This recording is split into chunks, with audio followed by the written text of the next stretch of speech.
Andy Stevenson for SevereMMA, standing alongside Brian Moore in the Forge down here in Wexford. Yes. How are you doing? I'm doing great, man. Thanks for coming down this far. Yeah, we're right out in the sticks here. A great setup that you have here in the gym. You built this yourself? Yeah, this was originally meant to be a garage or a shed, but during COVID, we couldn't train in groups, so I decided, to convert it into the home gym, the Forge, and it's an awful lot better than having a shed. Yeah, so you're primarily training down here, right? And then occasionally, a couple times a week going up to the home gym in SPG. Well, I would say that my obviously my primary gym is SPG because I'm there 3 times a week. But the majority, I suppose, if you were to do the hours, are done here. But SPG will always be my number one home gym. You know what I mean? So of course, and your home is just behind us here. What's it like, I suppose, to be able to train where you have your family so close by? I know your family are very important to you. Oh yeah, it's amazing. Like for a lot of my training sessions, the girls will come out, and that's motivation enough. I think for all my strength sessions, there's literally hasn't been one strength session where one, if not 2 of the girls have came down to literally record my numbers. My 7-year-old she loves her writing and reading now, so she's like recording my numbers, and it's great. You know what I mean? Because I've always had to do it by myself. But literally you walk 10 steps and you're inside, which is great because I have a 2-hour trip to Dublin, 2 hours back, so it averages out quite well then. Yeah, do your daughters know? I know you're saying that they're recording your times and stuff like that. Do they know what you do for a living? Yeah, they do. We call it boom boom. We don't call it fighting or anything like that. But well, actually, now it's boom boom fights because they've kind of copped onto it. But they understand that I love this sport, and I've explained it to them so many. Like if you look around here, there's like a lot of horses. You know what I mean? So they do horse riding as well, and you're probably more likely, or are more likely, if you have that as your profession, to get injured more so than this sport. So it is a safe sport. They understand that. Yeah. Have they seen any of your fights? Yeah, they have. But they don't take too much interest. If Peppa Pig is on in the other room, they'll go there. So. Well, Peppa Pig sometimes on after Bellator too. Yeah, that's true. Yeah, actually. But sorry, go ahead. No, you don't have to. No, but like they do understand what I do, but I shelter it from them a lot. Like if I'm watching fights the next day or anything, they'll usually be in the bed. I don't really let them kind of overlap, but they have a good idea of what goes on. Yeah, look, I'm obviously down here ahead of you. A big fight coming up against Arivaldo Lima Da Silva on Bellator 285 on Friday, September 23rd. Coming off, a couple of losses now, so I know that the last one was a little bit contentious, and I know that you thought that you won it. How do you pick yourself back up and head back into a fight after on a 2-fight skid on the judges' decisions? Yeah, look at the Russia fight. That things played out the way they played out. I've been open and honest with you first about what went on, so there's no excuses there. Do you know what I mean? And that's a fight that I really want to get back and show what I actually am and who I am and what I have. The Lugo fight is a fight that I really strongly think I won, but it was close. So it is what it is. How I've bounced back or picked myself up is I've put I've assessed different things in my training camp. I've made improvements, and I've trained for 20 plus weeks for this fight. When I first I have a countdown timer on my phone. It's like it says 6 days, and every time I see it, I'm so happy because I remember looking at my countdown timer, it's 120 days plus. You know what I mean? So I've just put myself deep into training, and it'll show Andy on Friday night. There won't be a more prepared man to step in there than myself in the tree arena. Yeah, we've talked extensively about what happened in Russia, the mental struggles that you went through. I don't want to dive back in there, but where is your headspace at now? In a fantastic place. Like when I look at I've looked at a Russia fight once, and but when I look at pictures and all back from it, I just see a shadow of a man, a shadow of myself, and I'm in a much better place now. So although it was a tough fight and a tough circumstances and whatnot, it's a good thing it happened because I'm in a better place than ever now. I'm seeing the right people and doing the right things every day and working on myself, and as a result I'm a better martial artist, a better father, a better husband, a better friend, a better person. Yeah, I saw you in playing with your kids there a minute ago. Do your family, have they noticed a difference in you since reaching out and getting help? Yeah, big time. Now again, like I would would have, I suppose, masked what was going on in front of my girls. Do you know what I mean? But not in front of my wife, because she's always been there for me. You know what I mean, in every regard. But yeah, they all notice. I notice it myself, which is huge. And I've seen a fantastic therapist in Wexford, but I also work with Kieran McGeaney, he's been an idol of mine since I was a kid, because a football a football legend. But I work with him very closely, and he's actually coming down from Armagh to Wexford tomorrow just in preparation for this again. So he has me doing things each and every day that don't take long but make a huge difference to my day, and makes me a better person overall. But he's helped me in every facet, which is unbelievable. Yeah, I remember talking to you before the Jordan El Lugo fight, and you seem much happier. Coming out of that fight, obviously you didn't get the result that you wanted to, but to step back in there, first time fighting in Ireland in 4 years. Overall, what was the experience like? Did you feel? I imagine it was probably night and day compared to the Russia fight. Yeah, I was excited. There's always people will always feel different sometimes when they go to the arena or when their name is called or whatever. For me, it's when the sun starts to set and it gets dark. Then you're close to fight time, and I remember when that happened in Russia, I just felt sick. I didn't know what I was like. I was like, I don't want to fight. I don't want to be here.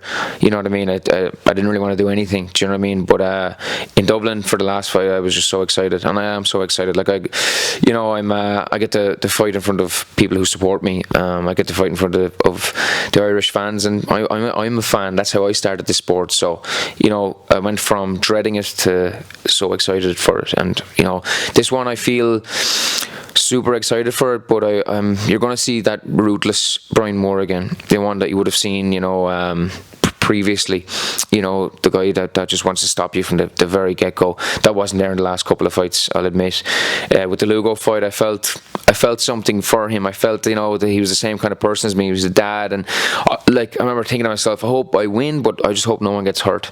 With this one, it's the opposite. This man is coming over to try to take what I want, what I've worked for. So whatever happens to him happens to him. Is it just the opponent? I've noticed in a lot of your even your social media posts, you're talking about wanting to break this guy and constantly talking about the finish. Is there a switch in you that you've had to kind of look at, or is it just a case of the opponent that's kind of giving you that motivation to go in with that ruthless aggression? Well, I don't like this guy straight out. I think he's a cheater. I've seen him fake elbows or fake a shot to say it was an illegal strike when it wasn't. I've seen him faking glove touches. I feel like he's on PEDs as well. I don't like him, but it's not about him. It's about how I feel. What makes me excited to be a fighter and as a fan is the finishes, the exciting fights, and that's what I want to show. That's what I want to prove. And when I look back at previous fights, when I was more ruthless, finishing with elbows, finishing with knees, that's the mindset I was in, and I'm back to that now. There was a lot of great things. Say going from the Russia fight to this fight to my last fight, it was quite a quick turnaround with everything I was dealing with. So my mindset was, I was learning a lot of things, and I was in a very good place mentally, but probably not the warrior mindset that you want. But I feel like I have that for this one. Yeah, how do you pull that warrior mindset out? You look at I feel things for people more. You know what I mean? Like I said, I ended up in therapy myself. I can understand myself better, and then understand other people better, and maybe circumstances where they're coming from, how they're feeling inside. Not taking things they say or do personally, things like that. But at the end of the day, this is a sport. This is a competition. This is war for me. And what's he trying to do? He's coming over from Brazil to try and take, away from me and my kids. That's not going to fucking happen. Do you know what I mean? It ain't happening. And for the last fight, I didn't have that clued in. I just seen it as competition. I'm going to try and win. I'm trying to break this man. I'm not trying to win. I'm trying to break this man. I'm wanting him to give up. I'm wanting him to be in a bad place and know that. You know what I mean? And when it's all said and done, I'll shake his hand and I'll be whatever. But this is the way I'm feeling about this, and this is the way I used to feel. Yeah, Brian, you're 35 years old now. You're one of kind of the most persistent and grittiest fighters that and skillful, obviously, in Ireland. at 35 years old, when you're coming off 2 losses, to keep kind of bringing yourself back, it seems to me that every time you're kind of within touching distance, you know, it was the Jornal Lugo fight, you're fighting a ranked fighter, you've been ranked previously yourself, getting those big fights and now coming back and fighting a guy who's a promotional newcomer, how do you have the motivation to stay, you know, stay motivated really? I love this sport, you know, I really do. This is what I love doing, do you know what I mean? But you know, I was 3 or 4 fight win streak, and then the Russia fight happened. You know, the Lugo fight, I feel like I won. Like my trajectory is still going in the right direction, I feel. You know, I look back at myself when I was 25. I look back at myself when I was 30. I'm far better now than I was back then. But the numbers don't lie. Whatever I feel is one thing, but the numbers don't lie. My resting heart rate, my speed, my strength, all those numbers are increasing. My recovery is so much better. You know, it's because I put the work in. You know, because I don't leave any, you know, stone unturned. And that's why, like, when you said 35, I was like, oh fuck yeah, I am 35. I don't feel that way. Yeah. You know, and I've been asked when am I going to stop? I'll stop when I stop loving this sport, and I can't see that for another a long time. You know what I mean? Every camp, every training session, you know, it's mapped out. It's structured, and as a result, that's why I'm more persistent, because I'm able to get through camps. I'm able to get to the fights, you know, unscathed and prepared, and you know, that's stood to me, and you know, I feel great going into this one. Yeah, I know that like you were given the option, like, who do you want to fight last time out? Were you given that option this time? No, but I was given. Like I haven't said it before, but this is probably my last fight at bantamweight. Perhaps I'm probably going to shift back up to featherweight. I'm not sure yet. Well, we'll see how that goes. Not that the cut is big. Well, the cut is big. The cut is very big. But I mean, I like featherweight and I like bantamweight. So you know, I was thinking about giving both a go. But you know, I was kind of given the option, do I want to fight bantamweight, featherweight? But yeah, I said bantamweight for this one. We'll see how it goes. So then, you know, are you still title minded? Is the plan, the goal to get to that title, whether it's bantamweight or featherweight? Sounds like maybe featherweight now. Yeah, I wouldn't say that I'm solely focused on featherweight. I like both divisions. You see, I've had fun fights. I've enjoyed featherweight. I look at the division, I feel like I do very well there. Same as I look at the division of bantamweight, I'll do very well there. But whatever division, title is on my mind. I think if you're not, why the fuck are you doing this? There is no point. You're just turning up for a payday. There's easier way to make money. There is. But I love the sport. I love the competition. I want to show that I'm the best. And there's only one way of showing that, and that's having a belt. And so that's why I'm title minded for sure. Yes. So why 145 then? You know, maybe next. You said it's not the weight cut necessarily. It's fun fights. You know what I mean? They're fun fights, exciting fights. I look at their top 10, and I feel like I match up with a lot of them very, very well. Same as I do with bantamweight.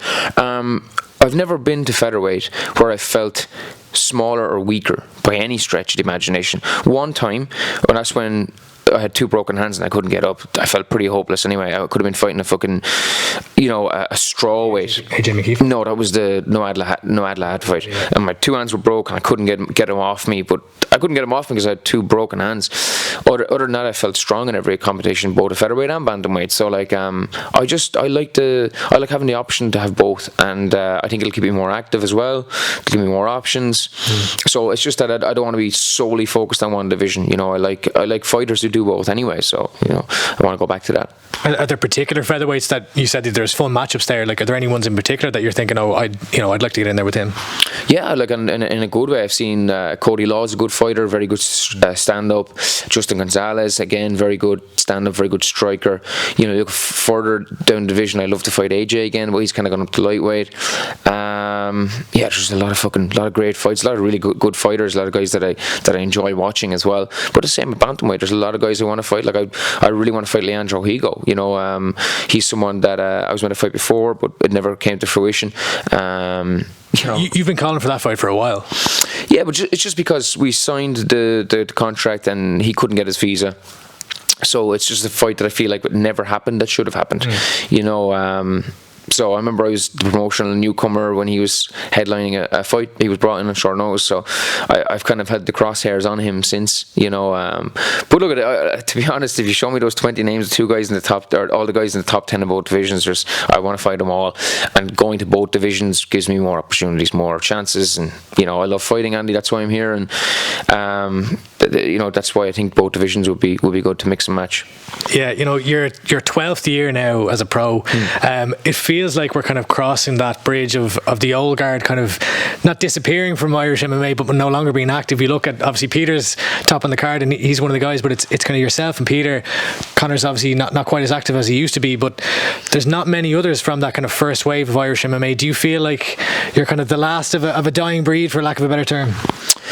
Yeah, but look at the future is paved well, isn't it? We know we have some great guys coming through, and if you look at, just say you mentioned me and Peter, we're both doing extremely well in the gym and in fights. So we're not ready to go out yet. But I'm 12 years as a pro. I took 2 years of a layoff to start up my business and things like that. So I'm 10 years fighting, and I feel fresher than I did on day one. Because I'm just smarter with my training, and I still love this sport. I have that fire. I have that desire in my belly still, and that's why I'm here. That's why I'm here for 6 days out. You're down here interviewing me. That's why, because I love this sport, and this will show. The work on Friday night, the hard labour that I've put in will show. The love I have for this sport will show.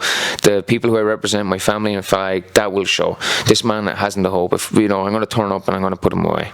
Yeah, I love focusing on Irish MMA. We do a podcast, The El Triangle, and we talk about it all the time. When you look back at, say, when you started to where Irish MMA is now, like what do you see as the key differences between the scene then and now? Fucking everything. It's just mental. The difference is insane.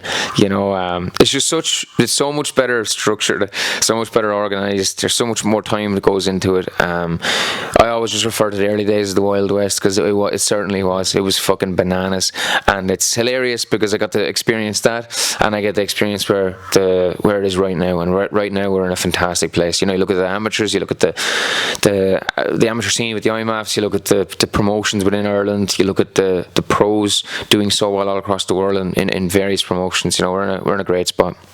Yeah, looking ahead to this card, are there any fights outside of your own that you're looking forward to? Yeah, all of them. It's a fantastic card. The Carvalho and Bornell fight, I can't wait for him. That's a great fight. I love Pedro. He's a great teammate. He's a great guy. Mads, I fought on the same card as him twice, I think, maybe once for sure, and he's an exciting fighter as well.